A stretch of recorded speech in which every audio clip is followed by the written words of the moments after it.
I'm going to show you how to make a quick, simple breakfast with 4 ingredients that my husband loves with smoked salmon. So a few simple seasonings: salt, pepper. I've got some dried dill. You don't have to use that. You could use herbes de Provence, leave it out, use oregano, anything you like, or nothing at all. Smoked salmon, which I had in the freezer. Of course, eggs. I use 2 eggs per omelet. I have some cream cheese, or in my case, Neufchâtel. It's a little lower in fat, still get all the great flavor. And of course, the lovely salty briny capers. Always important to preheat that skillet. Go ahead and let that be preheating for a good 2 to 5 minutes before you actually start cooking. Salt, a little pepper, and a little bit of dill.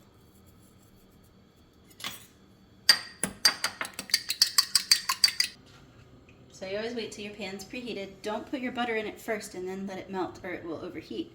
Go ahead and put it in when the pan is already warm. You could use oil here, you could use cooking spray.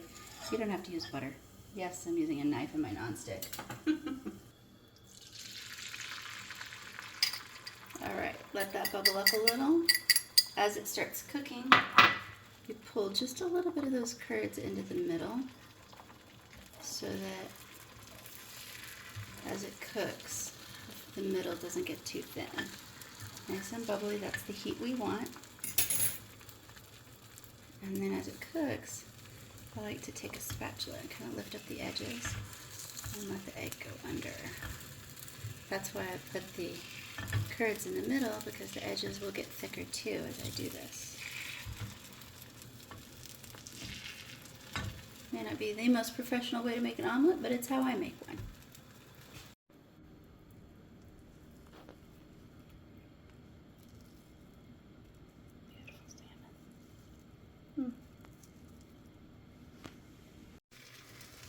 Okay, so once there's really not much more that can go off to the edges, when you tilt it, it's ready to flip, typically.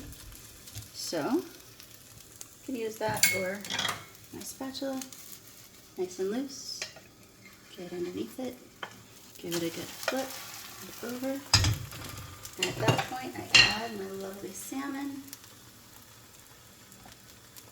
Turn that heat down, or off actually, because it's a really hot skillet.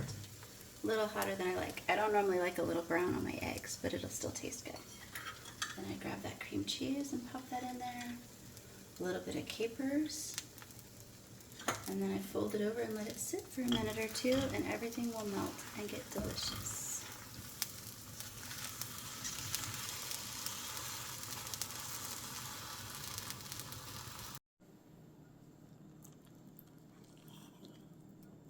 Right there.